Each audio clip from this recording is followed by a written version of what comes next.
right, inverse functions. So, yeah, it's the end of the semester. There's a lot to cover. I don't think any one thing in particular is super duper hard, but it's just there's a lot of stuff. There's just a lot of content. It's all very, very connected.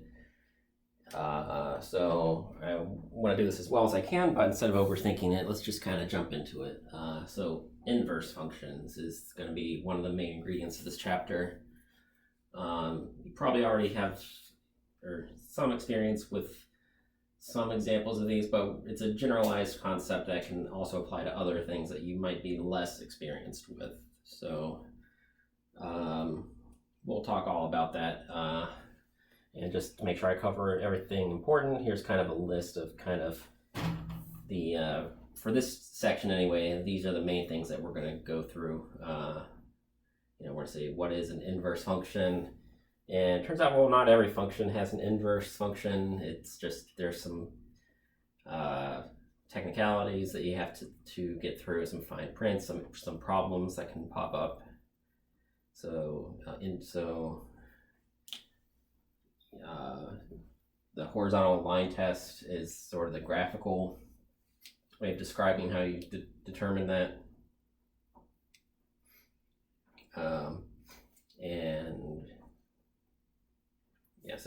And then kind of related to that, we can sort of describe, if you understand a function, well, either, maybe it has an inverse function, maybe it doesn't, but there's all these relationships, like, if you understand the graphs and tables of a function f, what does that tell us about f inverse? What does its graph look like? What's the relationship, and what does the table look like? It's a very nice relationship, but we'll have to describe that in some detail. And there's sort of an algebraic side. So a lot of this is just definitions, and then a lot of it is graphical, but there is an algebraic step, and it's if you have a function that's built out of, very nicely out of invertible functions, then you can sort of get another invertible function and compute what the inverse function is. And we'll talk about how to do that as well. So, yeah, there's a lot to do here. We might have to break it up into a couple videos, so I'm going to keep an eye on the time here, but let's get to it. So, let's just start kind of just with pictures here. So,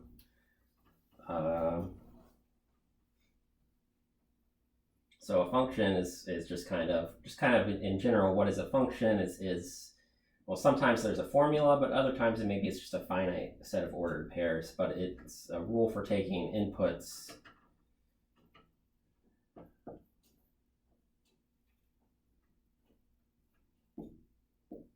So let's say our function is called f.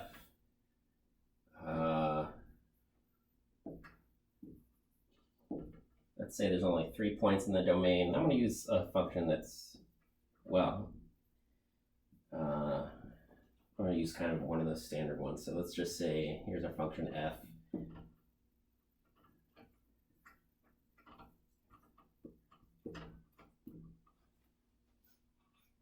Okay, so we've got a function f, and the outputs, I'm gonna let f be the function that just f of x is equal to x squared.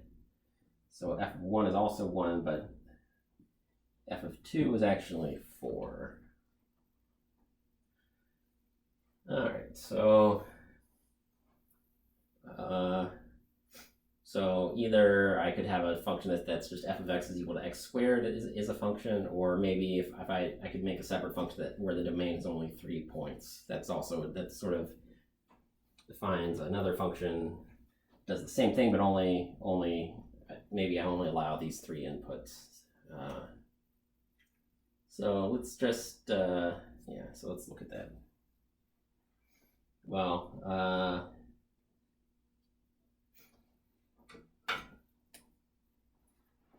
okay, so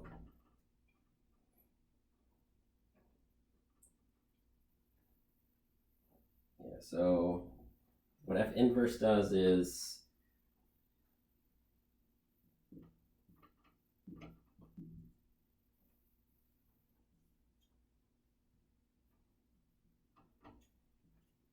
Well, f inverse has a job to do, and either it's possible or it's an impossible task. So if f is an invertible function,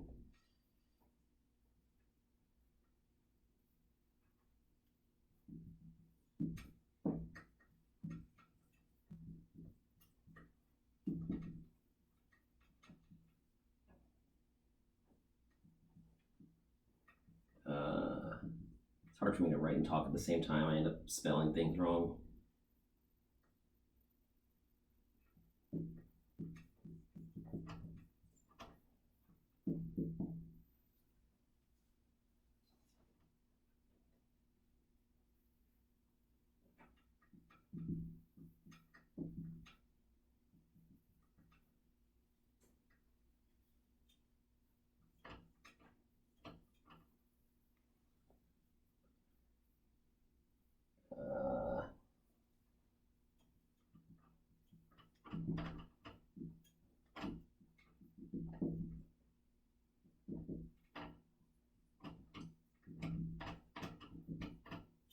So this is one way of thinking about it. There's a way of writing it down with math formulas, but I like to think of it just sort of kind of in words. So f, you can think of f as a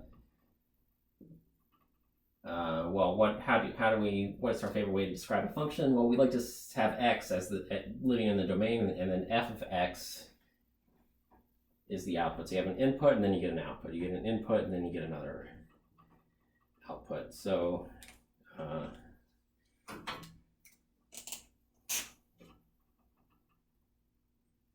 and so f inverse is just the thing that takes the output and gives you the original input back again. So sometimes that's possible, and actually sometimes it's not. It's what's tricky is that, well, for a function, if I want to say what is f inverse of 4, in this picture it's fine because the domain only has 3 points, and there's only one way to backtrack back to the original. So which thing got sent to 0? That must have been 0. Which thing got sent to 1? That must have been 1. Which thing got sent to 4? That must have been 2. And that's no problem at all. So the algebra definition is this.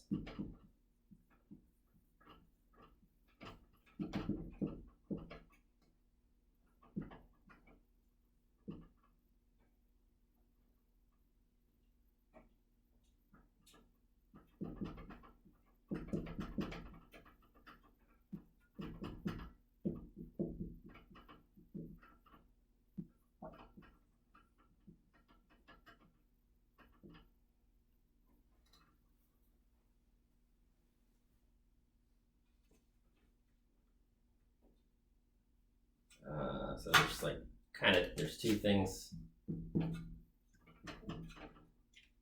that have to be true for an inverse function.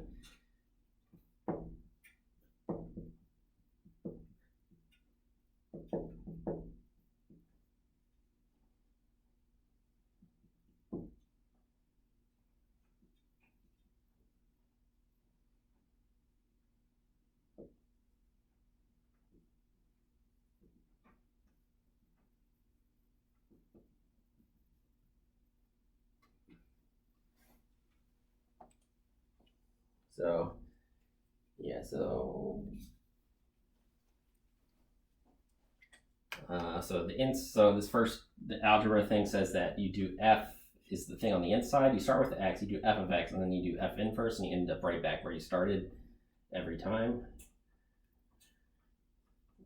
So there I did it all three. So I did f, but then f inverse. So at x I take f, and then I take f inverse.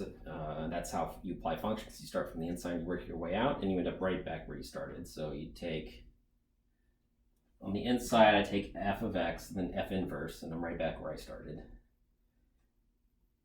So f, and then I take f inverse on the outside, I'm back where I started. Take f, and then I take f inverse, I'm back where I started. So that was number one. Number two is if I start from the inside, if I'm taking f inverse of x, then I'm starting on this side. Take f inverse and then f, I'm right back where I started. Take f inverse and then f, I'm right back where I started. Take f inverse and then f, I'm right back where I started.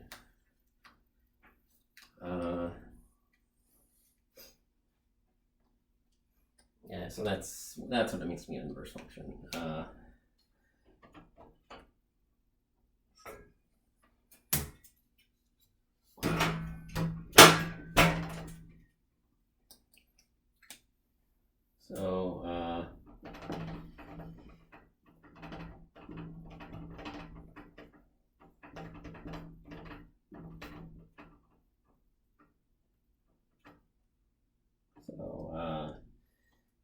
the trouble kind of is this here. So we've got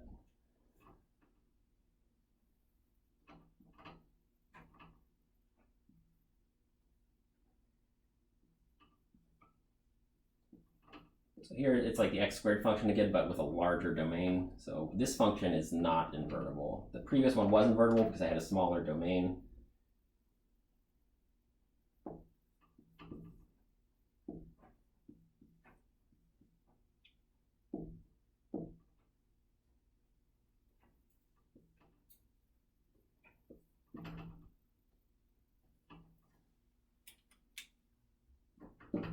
So f, it takes an input and then squares it. But the trouble is, if I wanted to find a function that goes in the other direction,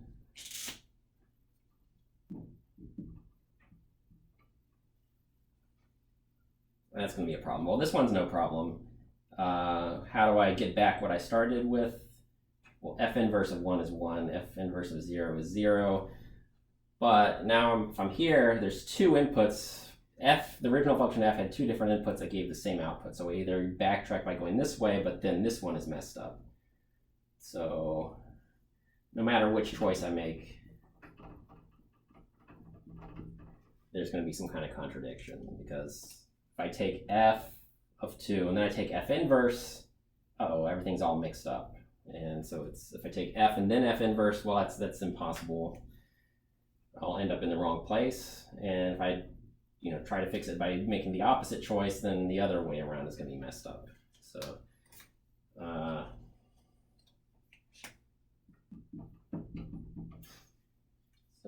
that's the problem. So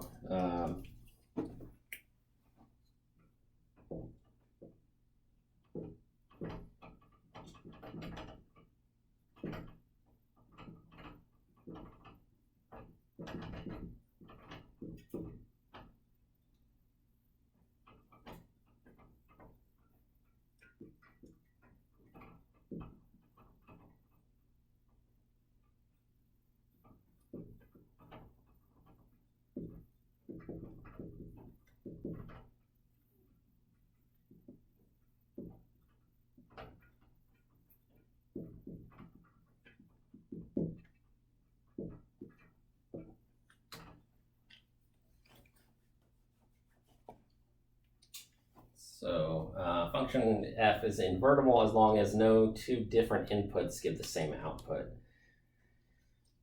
So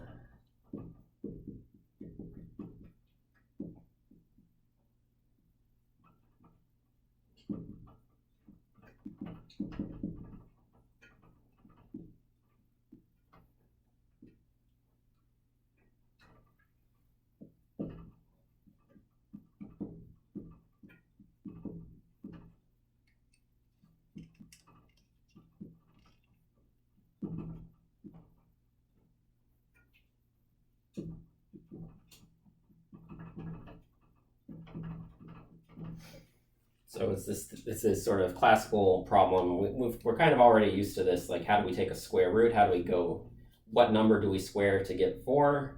Well, it could have been 2 or -2. There's a positive square root and a negative square root.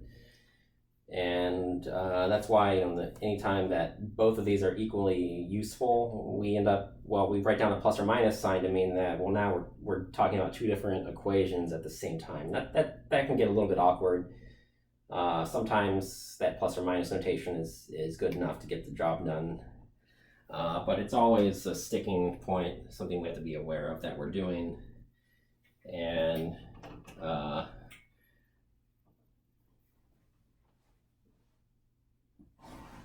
so one way that we've thought about this before is that the non-negative square root, if we do this domain restriction, if we're saying, okay, we want f of x to be x squared, but but we only want to consider the x's that are positive or non-negative that do this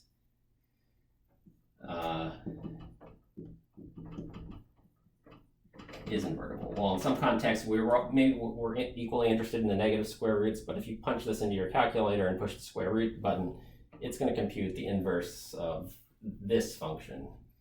So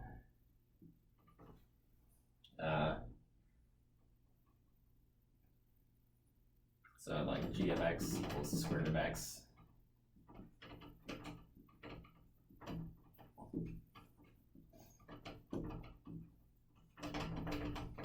So yeah, every positive number has two square roots. One of them, it's the positive square root and the negative square root. But the button that you push in your calculator is going to spit out the non-negative input. So.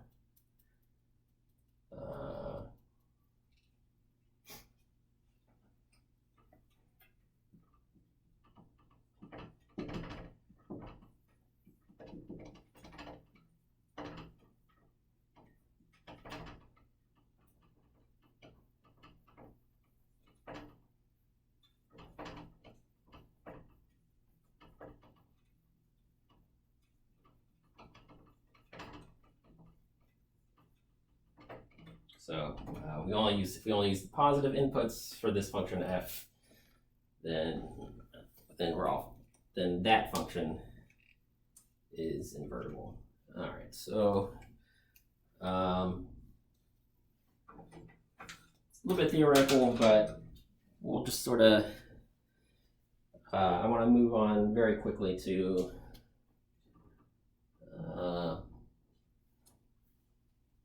Some more ways of thinking about it that will sort of get you up and ready to deal with some of the homework problems. So some of the more graphically oriented and some of the ones with tables.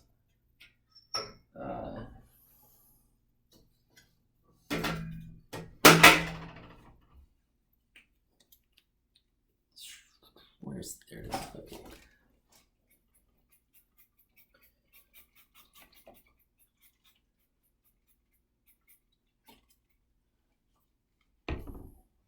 All right.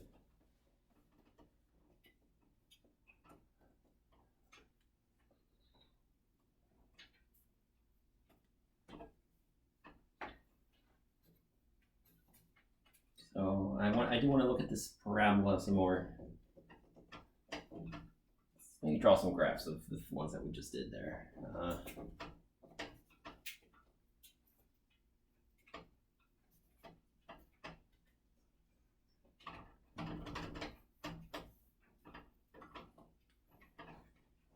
Okay, so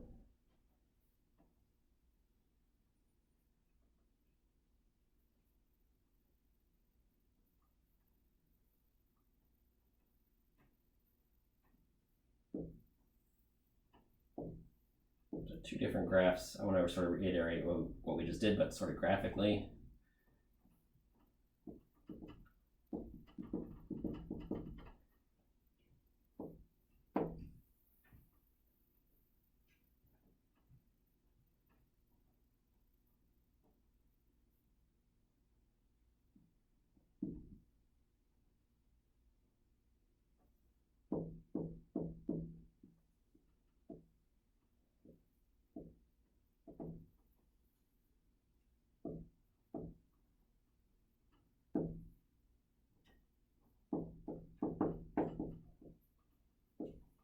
Okay, so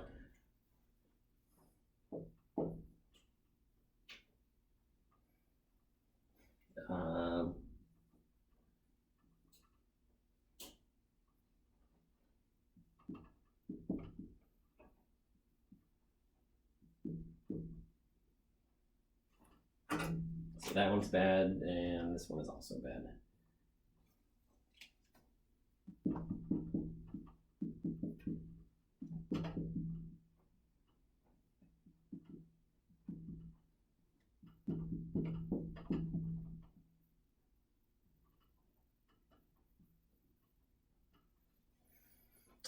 All right, so we don't know what f inverse of 4 is because there are two different outputs that give you the same input. So we want to figure out which thing did we square to get 4. It could have been one of two things, and that's a problem. So, and this is just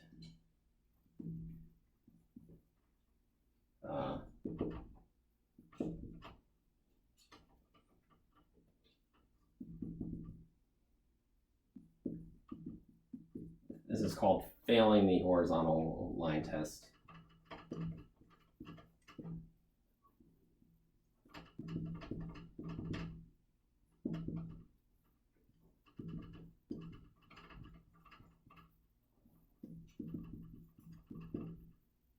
So two different inputs.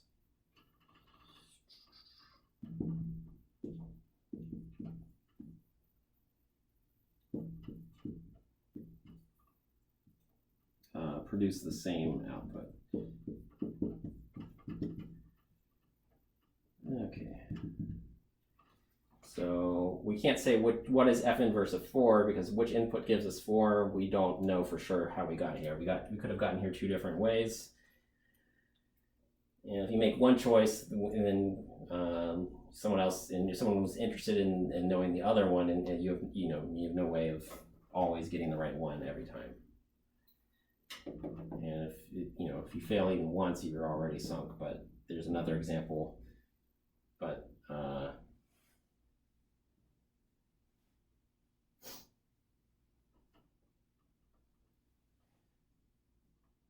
so the general rule for this is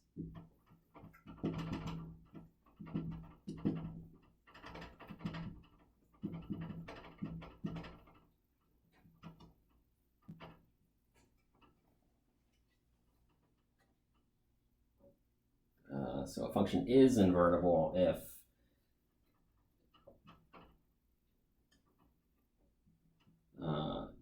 every single possible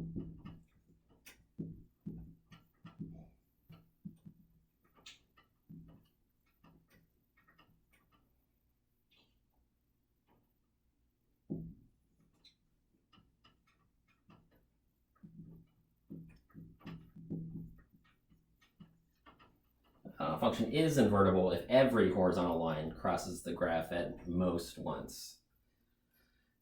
So it's like you run over every possible y value. If your graph is nice and complete and sort of has like all the in behavior accounted for, and you've basically captured everything there's to know about the function, well, then you scan it with horizontal lines, and if your horizontal line crosses twice, then that y value is problematic. The f inverse of 4, there's two different inputs that could have given you 4, so f inverse 4 of 4 could be plus or minus 2. That's bad news.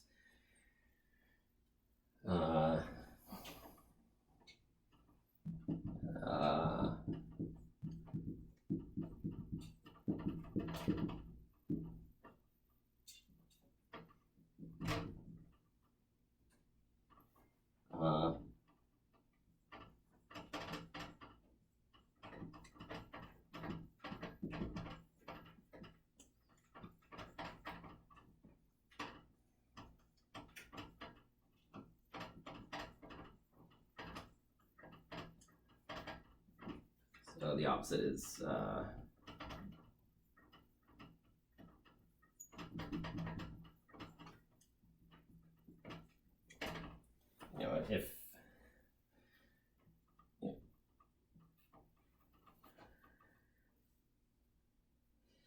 if even one horizontal line crosses the graph twice, or more than twice, then that function is not invertible.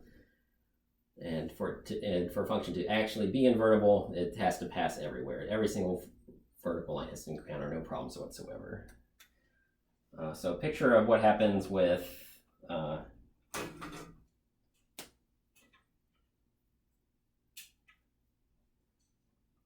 let's try this other function. G of x equals x squared, but x has to be greater than or equal to 0. So it's the same function basically, except we only use x values that are greater than 0.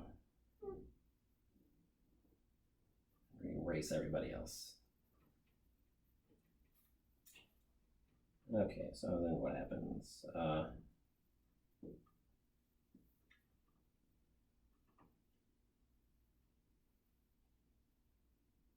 right.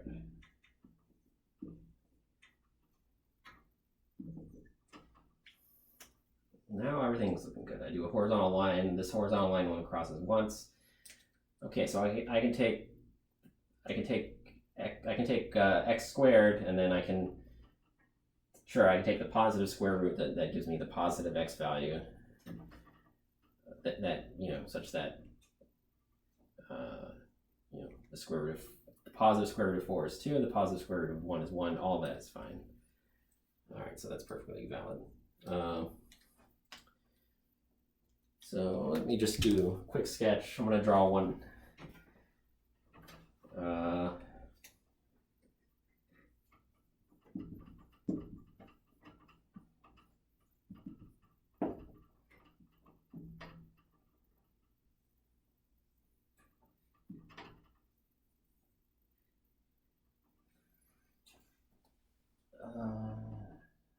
Didn't draw quite like that. Let me draw that a little bit better. There we go.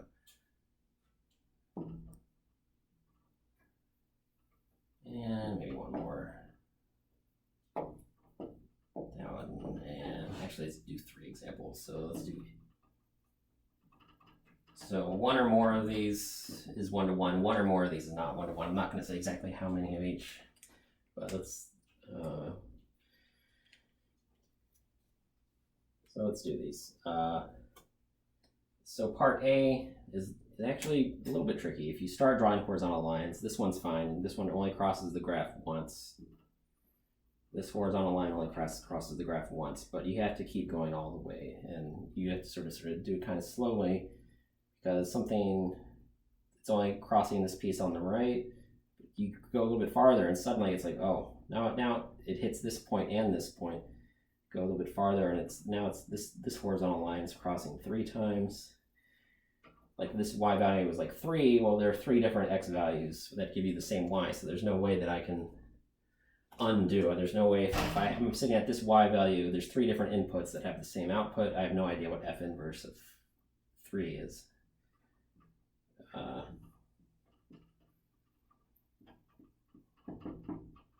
So this one is not 1 to 1. This one, draw these horizontal lines, and it keeps going forever. Keeps only crossing once, so that's good.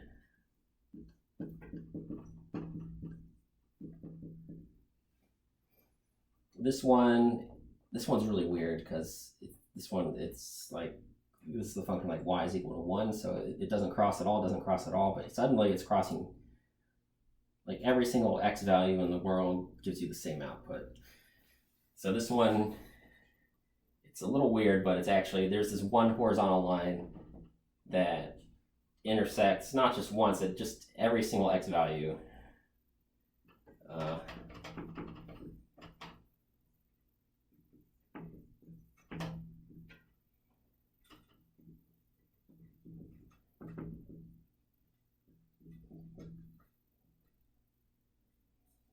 Well, the line itself is a horizontal line that meets with itself, not just once or twice, but actually infinitely often. And this last one, yeah, that one's 1 to 1.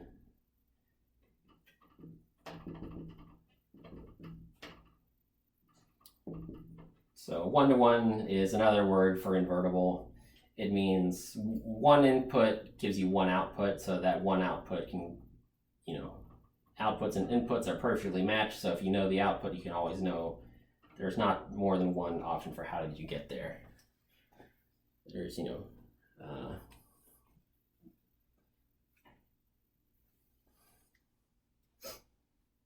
all right, so I want to, I think those are some of the basics. This might be a good place to pause it. It's already been 30 minutes. We got this out of the way. Yeah, we'll slow it down some more. We'll look at examine some graphs and tables, and also symmetry.